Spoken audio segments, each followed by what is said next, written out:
are about to experience, Jackson Snyder presents. Direct from the Vero Essin Yahad, a Hebrew Nation radio original program. JSP is a variety show seeking out Jewish and Christian origins, religion, theology and history, and doing so in a fashion that is both educational and entertaining. Welcome to Jackson Snyder Presents.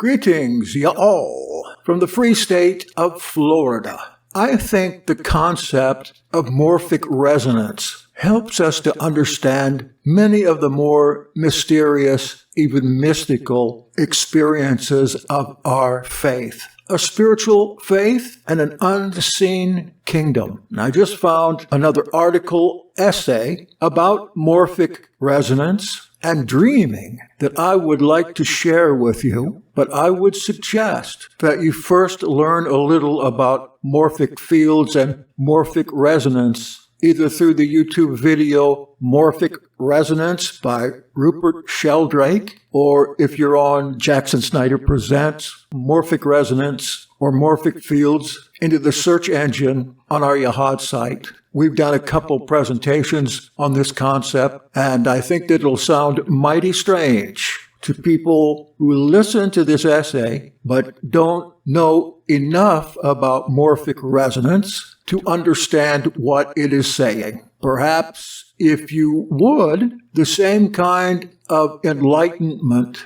even a eureka moment you might experience even as I have. But now onto this essay, which is entitled Morphic Resonance and Dreaming by Samuel L. Sohmer, California Institute of Integral Studies. Let us begin. What is the real source of our dreams? Are these nocturnal, perennial phenomena a result of random neuronal firing in the brain, as science has so adamantly suggested? Or are we entering into the other realms of existence, other dimensions perhaps, connected to but outside of our waking life? Indigenous cultures for millennia have revered dreams and their potent messages as an integral aspect of daily life. Dreams were and still are used for mapping important hunts, predicting future events, and communicating with tribal ancestors. But understand, this communicating is not to be defined as necromancy, that is, the trying to bring up dead people. This communicating is much more subtle and automatic. The utility of dreaming within indigenous societies is vast, and the dream landscape is often well mapped and returnable, available for future visits. It is as if there exists a collective memory within indigenous groups that informs their dream time. This is certainly not the paramount perspective in contemporary society, but why not? One thought is that over the many thousands of years of consciousness evolution, humanity has moved through massive brain developments, enormous advances in technology and cultural paradigms, which, among a panoply of additional modifications, has resulted in a major shift in perspective. A shift from, as Jean Gebser notions, a mythical and magical structure of consciousness to one reflecting the mental. Consequently, understandings of dreaming have shifted as well. No longer do we perceive dreams as a significant aspect of our daily life, deeply informing our waking consciousness from a pool of ancestral wisdom. Our nighttime apparitions have been subjected and pushed into an unconscious prison, held lock and key by the trappings of modern psychology and rigid positivist science. However, looking beyond the apathy of modern society's view of dreaming, we find novel approaches, theories, and perspectives which hold great potential in reigniting a world of dreams. Most fascinatingly, biologist Rupert Sheldrake's concept of morphic resonance, an elaboration of biology's morphogenetic fields, suggesting a collective memory in groups which resonates through fields of existence affecting behavior without direct conscious modification, may provide the needed bridge to connect the current yet antiquated positivist and evolutionist paradigm with more archaic perspectives on dreaming. That being said, the following paper will outline indigenous worldviews regarding dreaming, as well as define and highlight the concept of morphic resonance and its place as a mediator for the revivification of dreams in contemporary society. Since time immemorial, dreams have pervaded the human experience. The profundity of their effect on the daily lives of members of indigenous societies is unquestionable. In fact, the Aboriginals in the Australian outback claim waking life to be an incomplete reality, while dream space, the dream time as they call it, is the richer, more expansive reality of human existence. And I might add, it certainly is in my life. My nightly dreams are vivid. What's more, this particular indigenous tribe has access to, quote, the dreaming tracks of their remote ancestors. These tracks serve as guides for hunting and landmark detection when traveling long distances through the ominous terrain of the outback, as well as simply a catalog of collective dream experiences, informing other group members in myriad of ways. When you dream of somebody in the far-flung past of your life, do you ever wonder if anybody ever dreams about you? The Athabascan in British Columbia use a similar system in which dream maps are used in everything from animal tracking, vegetation identification, and guides to heaven. In this way, information is shared within the group through dreams. In Hugh Brody's Maps and Dreams, 1981, an Athabascan, Jimmy Wolfe, states, "Sometimes you will see one of these maps. There are some of them around. Then the competence and strength of the old-timers who drew them will be unquestioned. Different trails can be explained, and heaven can be located on them," unquote. According to F. David Peat, 1989, who is a holistic physician and author, the Naskapi tribe believes that these maps are, quote, read with the eye of the heart, the wisdom of the bones, as well as the eye of the mind. That sounds biblical. In other words, there is a sense that dream maps are embodied in a collective soul and shared between those connected in close-knit tribes. It could be described as an active network of accessible cultural biographies, which resonate within fields of existence. What might this suggest about the nature of dreams? Seemingly, at least for some indigenous cultures, the dream space is, among other utilities, a sort of collective storage for memories and information. This information bank is modified simply by the existence of new group members, all individual architects in a communal accumulation of knowledge. One might liken this to a Jungian collective unconsciousness for which we can tap into, an informative pool of past experience which affects the present simply by virtue of its raw existence. So what might allow for this dream communication between generations, between fields, both past and present? Rupert Sheldrake, perhaps biology's most controversial figure, provides a provocative yet plausible explanation for such phenomena. And Rupert Sheldrake, having become a believer, has not, to my knowledge, ever broken the concepts of Scripture in his theories. As I said before, go look him up. You'll enjoy just listening to this man on the subject of morphic resonance, or a collective memory. Scientifically speaking, the primary drive of the universe is to create greater disorder out of greater complexity, a process articulated in thermodynamics as entropy. That being said, we find and are ourselves a product of instances of self-organizing systems throughout our planet which counter this disorder.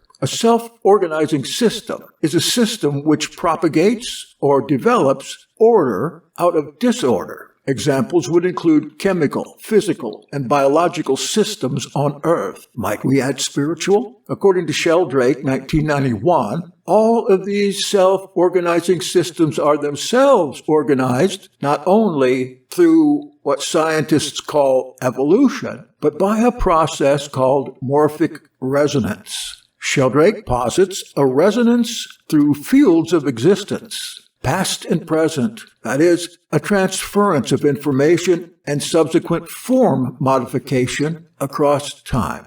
This may sound like evolution, but morphic resonance acts much quicker than the slow trudging of mutations necessary to alter behavior and physical phenomenon. The rat poison industry, according to Sheldrake, in a podcast interview with entertainment guru Joe Rogan, is a good example of morphic resonance. Get this, a new poison goes on the market and effectively kills rats as intended. However, after some short variable of time, rats across the world become resistant to the particular poison without ever having been exposed to it directly. Let that sink in.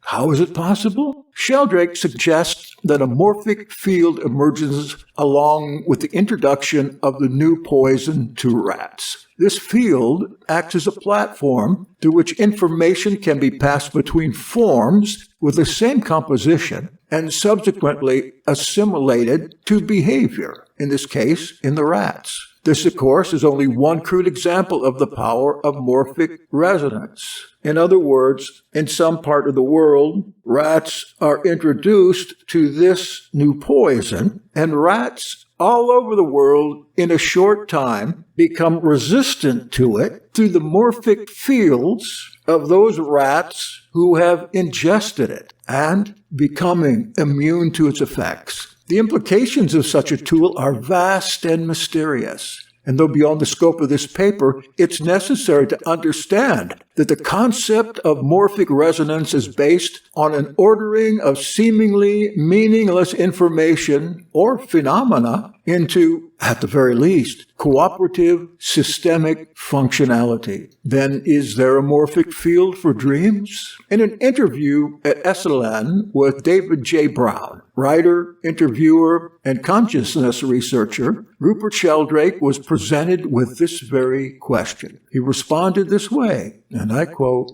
"I think that any organized structure of activity, which includes dreams and some mystical experience, and altered states of consciousness, any pattern of activity has a structure. And insofar as these mental activities or states have structures, then these structures could indeed move from person to person by morphic resonance. And indeed, in many mystical traditions, it's thought that people through initiation are brought into that particular tradition and resonate, or in some sense, enter into communion with or connection with other people who followed in the tradition before. My thought is, considered one coming into the new covenant through conversion, through being born of spirit, before which there was no spirit in that person. Now, among other fields, because of their decision, they have come into the covenant of our Father Yahweh through the Son of Elohim, Yahshua HaMashiach. And now, in this tradition, that person gets excited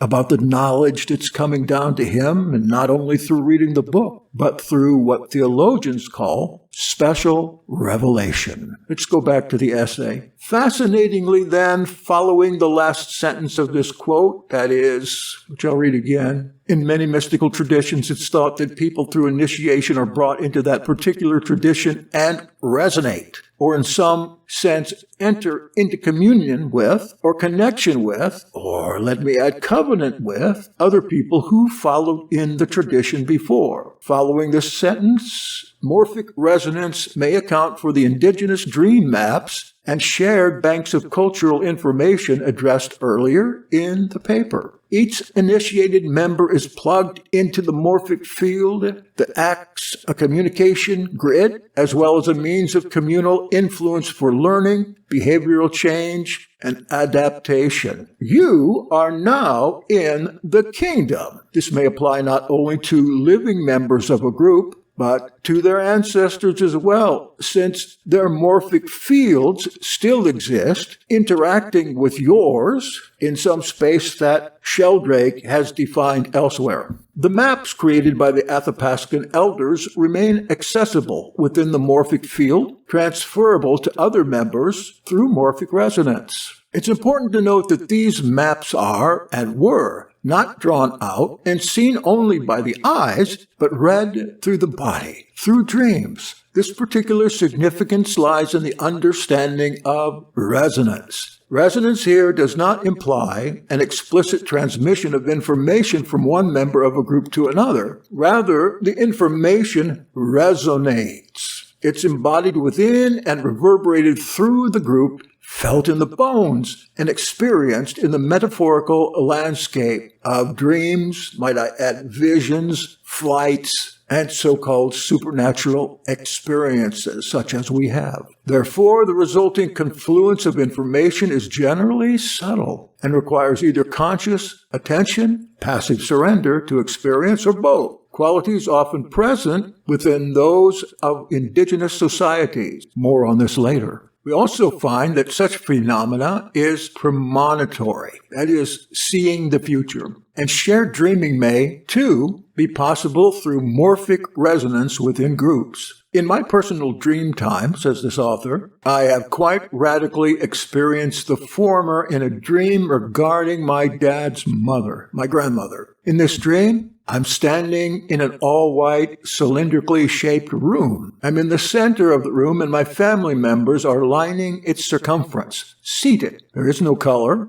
only black and white. There's no sound. I move from person to person, rounding the room and gazing into each pair of eyes. They all look normal. Some are smiling. Suddenly, the transition to the next family member is frighteningly abrupt. My grandmother violently appears in front of me, blood coursing from every facial orifice. Most terrifyingly, her eyes, with shriveled skin and a soulless expression. 2 weeks later, my grandmother dies. Apparently, a blood transfusion for 25 years ago, this time before I was born, left her with hepatitis C, but the effects were latent, catching up with her over 2 decades later. What can be said of this dream's relation to reality? Though the practical significance of the dream is still uncertain, it could be suggested that, through morphic resonance, I had some clairvoyant understanding of my grandmother's passing. Oh my, I have almost the exact same dream before my great-grandfather's passing. How then might this concept of morphic resonance affect contemporary society's often dismissive attitude toward dreaming? Conceivably, with this more scientifically oriented paradigm accepting perspective, humanity can reinstill meaning, significance, and practical utility into our dream, focusing greater attention on the messages, maps, and archetypal information within our dreams, coupled with a naturally embedded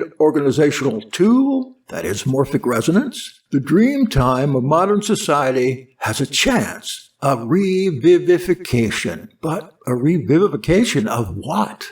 Let us peer through the cultural veneer and observe the obstacles that currently stand oppositional to such a transformation. It could be that the necessary tools with which to harness, or simply allow, morphic resonance to occur are lacking in today's society. Our high-speed techno-culture experiences a dearth in subtle awareness and surrendering to the moment, as mentioned earlier in regard to indigenous culture. These qualities are often muted or largely absent from most day-to-day activities, thus leaving a staggering impact on our dream lives. So my own hypothesis is this. The boons of morphic resonance, that is, the rapid transmissions of information regarding learning, behavior, etc., toward a further evolution of humanity, are not as readily available or perhaps present at all when there exists no conscious awareness or surrender. This is not a religious paper, but there is so much religious language in here. It's not hard to make the switch in one's mind to a belief in this kind of resonance, and perhaps even an ability for us to use this tool. For the indigenous cultures, surrender is a normal societal practice embedded into the group as a tool for sustaining connection through continuous death and rebirth. As a result, the potential gifts and sheer utility of morphic resonance as a mediator in dreams are more apparent and are subsequently assimilated into their society. Modern culture, however, does not, at least on the surface level, have such immediate access to full surrendering. In fact, we are often quite resistant to the idea. Therefore, in regard to dreaming, it may be necessary and is always helpful to direct our conscious gaze unto our nocturnal happenings and embrace the experiences with the meaning and significance they deserve.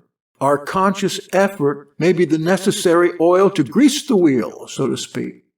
To conclude, although the fantastical realm of dreams has been somewhat diminished in importance in contemporary society, and certainly in so-called science, the emergence of new structures of reality, morphic fields, morphic resonance, may hold valuable insight into the revitalization of such a powerful dimension of existence. As the human species trudges onward, juggernauting into deep layers of self and other, wielding the power of dreams will not only be important, but perhaps our greatest visionary ally. And thus ends the essay. I hope you can consider the incredible parallels between what Sohmer says in this essay and what Sheldrake says in his many speeches with faith, belief, and covenant. The more you learn about morphic resonance, the more you'll be able to see this, and see this without scientific spectacles on, but rather through the supernaturality of general and special revelation. I'll see you in my dreams. I'll see you in my dreams. Hold you in my dreams. Someone took you out of my arms. Still I feel the thrill of your charm. Lips that once were mine. Tender eyes that shine. They will light my way tonight. I'll see you in my dreams.